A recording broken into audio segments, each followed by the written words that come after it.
what else I have going on this week? Yeah. So what I did, I threw what I would describe as a child's tantrum over Dragon Age of the Veilguard when it got shown off, because I was like, I don't want it to be like whatever the this is. I want it to be like Dragon Age Origins. And then upon going through all 3 games and messing around with them, I discovered that all of these games are completely different, and they're all catering to a subset of the fans of the last game, which isn't me. So like Dragon Age 2 was catering to like console Dragon Age Origins players. Oh, and then no. Inquisition Is that was what's catering happening? to the people who loved Dragon Age 2's narrative. And then this game is catering towards the people that liked Dragon Age Inquisition's like character dialogue in between each other. It's Devil May Cry 2, except it never learned its lesson. Yeah, well, no, it's Dark Souls 2, but every game is Dark Souls 2. They're all weird and different, and for a different group of people. But you just keep adjusting according to the comments instead of like creating a vision and then like, you know, seeing it through. And then I watched the Skill Up review, which was scathing, and I got confirmation biased to hell. I was like, man, it felt good. It felt good to hear a bad review. So smart to hear this review tell me the things I already thought. The things I felt. So smart, dude. Yeah, and validation let's ignore feels the great. fact that I'm listening to Skill Up, who's a very talented reviewer and apparently a very nice guy. But I'm listening to a guy who doesn't like the Like a Dragon games. And going, he's so smart for having been confirmed. Oh my God, man. So the turning point here was that friend of the show, Gene Park, started to play it and started to turn on it and started to be like, wow, I actually love this game. And I'm like, well, shit. And you know, I know and respect Gene's good opinions more than other people's bad opinions. And if I could just pause to insert for a second that like you're also on this growth kick after coming into Silent Hill 2 with the predisposed, like I'm the hate is fuck, and it's like unload the gun. It's actually pretty good, right? And like that was an oh shit, okay, we're growing. I you know what I did? I had, when I sat down for Silent Hill, I had the metaphorical gun, and I kept it next to me, but I took the bullet out. Yes, so that I would have to load it back up again. So Gene Park, known good opinion haver and friend of the show, was like, actually this rules. And I'm like, well, now I'm in a issue. The issue is that I don't know anymore. I had all this certainty. What if everything Gene has ever said is bad? Yeah. What if he's been wrong? What if he's been wrong? Because Gene's also a guy who came onto this podcast and was like, I love Resident Evil 6. Resident Evil 6 is a good game. So I don't know who to believe anymore. And this leads to a very specific emotion, which I know you have felt, and I'm sure most people listening to this has felt about a piece of media, which is, well, now I have to know. Now I have to see for myself. I have to know. That's the correct response. Yes. And what I discovered, I played it for about 15 hours. I streamed it a couple times. What I discovered is that I actually think that most of the stuff in Skill Up's review is actually accurate. Is that it does feel like human resources is in the room for every conversation.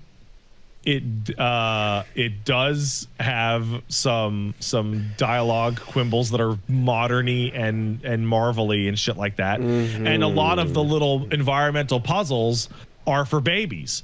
So here's the part that fucked me, is that those environmental puzzles for babies, I actually had like a slight, like I felt like so stupid.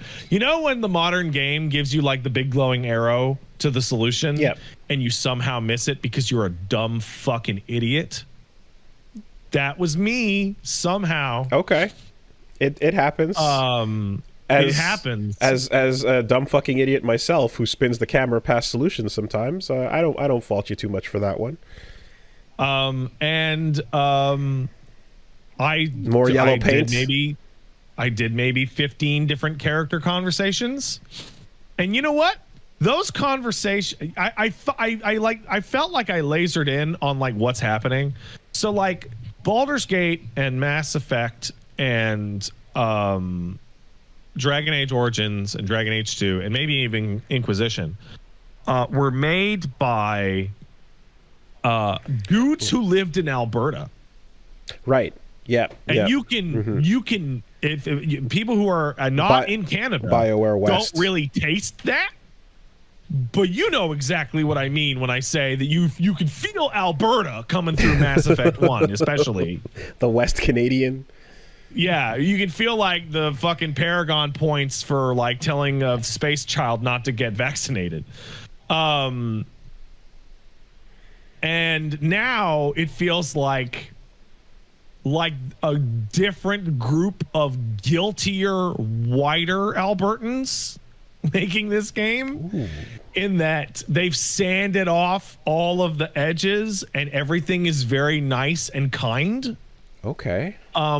So I'll take an example that stood out to me during my playtime, which was you get an assassin on the gang and the assassin is possessed by a demon. And you know what? They actually do a really interesting thing where the player can see the demon talking shit constantly, but other characters can't. Okay. So they're just like unaware, and you have like this director eye that you can't see. And the demon gets mad and punches their possessor, right? And he gets like a bloody lip, right? And I wanted my character to say, yo, it is not okay that you have a demon controlling your actions. And the line of dialogue was, that's not okay, right? Because he's like, it's fine. I'm like, it's definitely not fine. You seem insane. But what my character said was, that's not okay. It wouldn't be okay if one of us hit you, would you? And I'm like, no. I did not mean that's not okay because you're in an abusive married relationship with your possessed demon. What I meant was, it's not okay because you seem like a crazy person. Okay. Yeah. All right. You see what I'm saying? Yes, 100%. Yes. I'm not validating you. I'm telling you you're an insane person. And the truncated preview for the line just goes off in a completely different direction. You can. Like, I let a guy die horribly, and I've been a complete dick to some of the characters I've run into with the, dickheaded dialogue options. But with your party, you kind of have to. We're like, you know what, Woolie, this party, this feels like a family. And your particular tolerance for that, it's gonna like wildly vary. Right? When you're playing Baldur's Gate and the girls in the party are like stabbing each other over there, and Astarion is like taking bets, right? That is more my speed of like a bunch of toxic, shit-headed, angry RPG members. In Wrath of the Righteous or Pathfinder Kingmaker, when you have party members that just actively hate each other all the time for the whole stretch of the game, that's my speed. But here, man, we're gonna do our best, and we're gonna stop those elven gods that went crazy, and we're gonna do it as a team. And it just has a lot of the teeth filed off of it. Okay. Like, do I think that the writing is particularly bad? No. Do I think it's a little cringe? Yes. Okay. But like, it is going for like a very specific tone, and watching these like, the easiest thing to do is to like grab one of these scenes and like throw it at you on social media, and you go, oh, that's pretty bad. It's a lot more tolerable in context. Okay. With the tone of the game. Because I guess that's the big question ultimately, because like, I just, as someone who's only seen I've just barely seen random clips or whatever, I'm reminded of like the similar energy when like Andromeda was around, and you're just kind of like, is there a case here where there's just nothing going on in that fucking thing? Is there a case here where it's like people are not really talking like human beings, No. These people are talking. The people in your party talk like they're from Portland. Okay. They see you and they hear you. Okay. And like, yeah, and like People, depending on whether or not that fucking dialogue makes you go fucking crazy, like I expect them to fight and for my character to walk out and go gentle hands, everyone, gentle hands. Would the conversations end with me yelling, "Just call me pointy-eared"? It would. Just call me knife ears. Yeah, it would. Yeah, absolutely. So like, and it's really interesting because like I'm a piece of shit from the East Coast, and now I live on the West Coast, and that's how people are. People are like very like it's. Like, I'm not going to sit here and say that I don't appreciate people like validating me if I get a little pissy thing, but at the same time, it can feel fake, it can feel disingenuous, it can feel insincere. 100%. And like, no, it's a very West Coast video game. Okay. Yeah. However, did you ever play Kingdoms of Amalur Reckoning? Boy, did I spent quite a few many a day testing that game. So when you play this game, I called it out very early and I reiterated it, and maybe the 10 people in my chat who did play Kingdoms of Amalur Reckoning piped up and went, yeah, this feels like a sequel to Kingdoms of Amalur Reckoning when you're playing it. I'm playing it on the hard difficulty, the hardest difficulty you can start on, and it is a competent action game with a really good skill tree and a lot of good RPG systems. Okay. It feels good. Does it have the Amalur unexpected juggle combo system going as well?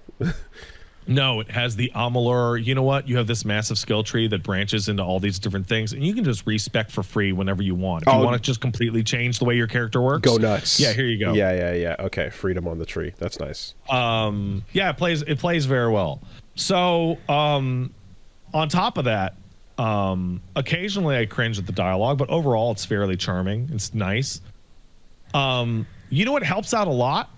It is the most mechanically and technically solid game BioWare has ever put out by an order of magnitude. It runs like a dream. Okay. Everything is super slick. Everything controls really well. I have encountered no bugs. Everything is polished to a mirror shine.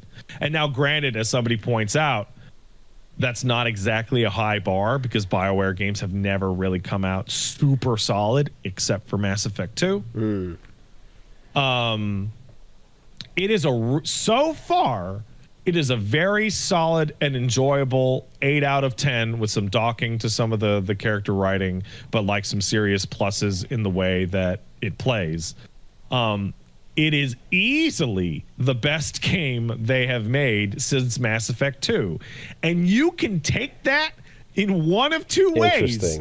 Either that's really easy or thank God. It's interesting because I was just thinking about Mass Effect 2, right? And I was thinking about how when you're mentioning like you're cringing at some of the sincerity, right? And it's like, well, I'm thinking about how the relationship you have across these games is where you have a Kaiden or a Jacob, right? Where these are these sincere characters, and basically, what's his name in Baldur's Gate as well, the fucking item eater, Gale, right? Where you're like, oh, the sincere characters are the ones we shit on because we're like, well, fuck that guy, right? Well, hey, hold on, I'm gonna hold on my hand here for a second, like. Gale is the most toxic person. Okay. Yeah, admittedly, I'm just going on for the first impressions. Gale is actually the worst out of all of them. Okay. Because he's just a big nerd. Maybe he's got a little bit of autism, but he's got this magic hyperfixation. And then you're like, oh, his hyperfixation is also his ex-girlfriend. Right. The fucking... And every time you're like, Gale, I think you're being an asshole. He's like, what if I killed myself? Right now, would you like it if I just killed myself? Would that make you happy? Okay. And you're like, can you fucking calm it down for a second, Gale? Okay, so yeah, not that. But I'm talking about more like the Karth energy that you kind of get off of some of these characters, where you're like, I don't read that as sincere. That feels fake. And what I do feel is sincere is my relationship with Rex, who's like, you fucker, get over here, right? And you shit on each other and you fucking... Yeah, no, that's because we're pieces of shit. But that's fun. That's because we're pieces of shit, Woolie. So I want other people who are also pieces of shit, and we happen to save the world. There's a whole type of person out there. Think about this. There are entire groups of people out there that are just nice to each other all the time.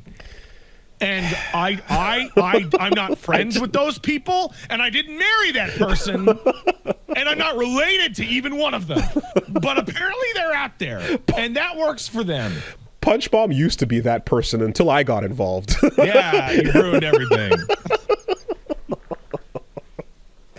God damn it! Keep those dukes up, yo. But no, that's the deal. Is just that feeling of just like, I don't want to be friends with you. That's not the vibe I want. I don't want that kind of relationship. Talk shit. Throw it out there, you know? I just and so if that's your party banters when your party banters in Veilguard, it's like it's pretty positive. Yeah. No. Like traditionally when your party banters, you expect them to just be talking shit. Yeah. That's that, you know? So that's it. I'm like, okay, it's just not people I'd be friends with then. So like I think back to Keldorn and Viconia in Baldur's Gate 2, in which every interaction those two have in your party is I'm going to kill you. Like at the dark elf, a drow cleric and a lawful good paladin. Every interaction they have in that game is I'm going to kill you. And eventually one of them does, because those two cannot live in the party together under any circumstances. You hit a point and one of them kills the other. It's unavoidable. Right? And I think, wow, that's so cool. But that was also 25 years ago. Sure. And it doesn't have to be that extreme even, but it's just like, if I didn't detect, if you were not at least a little bit toxic when I met you, I don't think we'd be friends. So it's one of those things. I think that's real. And it's one of those things. It's like maybe so there's one of the things that that Veilguard's gotten flack or praise for, whatever, is that it deals with a lot of there's a suite of trans options, and there's like a non-binary storyline in it, and one of the things that I find is like a really big missed opportunity is that not even one member of your party is an abject piece of shit about it. Mm-hmm. And I feel like actually dealing with somebody who's like a massive asshole about literally any given topic is like a really good way to deal with that topic. So I think back to Pillars of Eternity. And one of the members of your party is a guy named Durance, and he's a priest.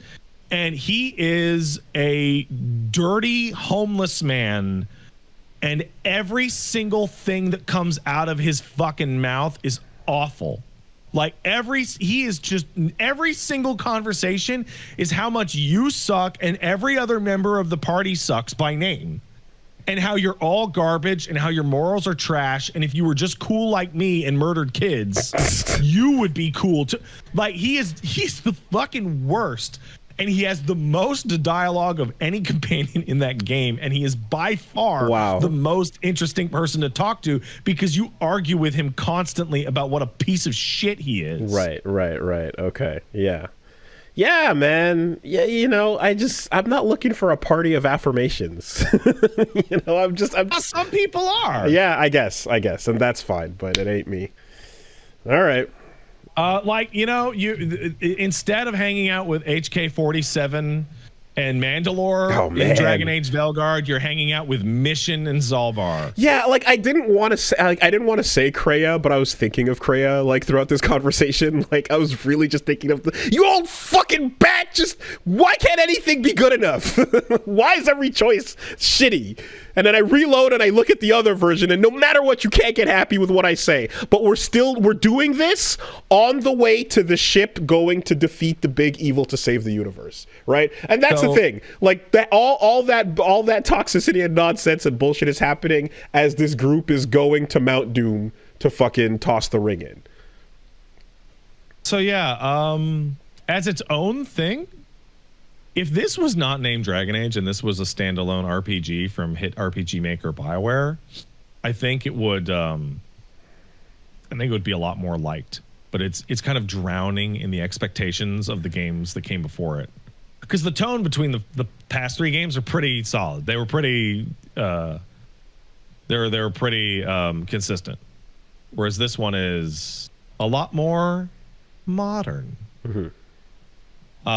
That being said, yeah, no, it's the kind of thing that I'm actually really enjoying it, and I'll cringe every now and then, but like your tolerance will vary wildly on that stuff.